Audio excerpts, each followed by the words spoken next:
gouvernement fédéral est de stimuler effectivement le e-commerce, parce qu'on voit qu'il y a un retard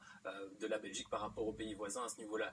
Nous, notre cheval de bataille là-dessus, ce n'est pas de pousser tous les commerçants à vendre en ligne, parce que pour certains, ce n'est pas opportun, pour certains, ce n'est pas possible, mais c'est surtout d'investir au maximum dans leur visibilité sur le web. Il y a encore un tiers des commerçants qui n'ont pas de site web. Il y a encore une part substantielle de commerçants qui ont des sites web qui ne sont pas suffisamment attractifs, qui ne sont pas suffisamment bien positionnés en termes de référencement. Et donc, il est important pour nous, et c'est le message qu'on portera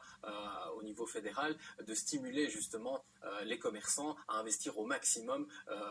dans le web. Ça peut passer par exemple par un incitant fiscal pour tous les investissements en matière de site web, de formation, d'optimisation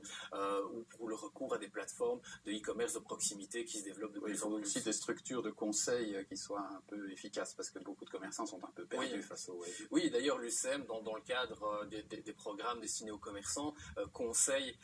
et forme et aide les commerçants justement à s'adapter à cette nouvelle réalité, à cette révolution qu'est l'évolution des habitudes de consommation des clients, puisque finalement maintenant la plupart des gens se renseignent sur Internet avant d'aller en magasin, donc d'être présent sur le web c'est une nécessité, et l'UCM accompagne les commerçants et on l'espère va pouvoir continuer à le faire en Wallonie et à Bruxelles pour justement occuper la place qu'ils méritent sur le web.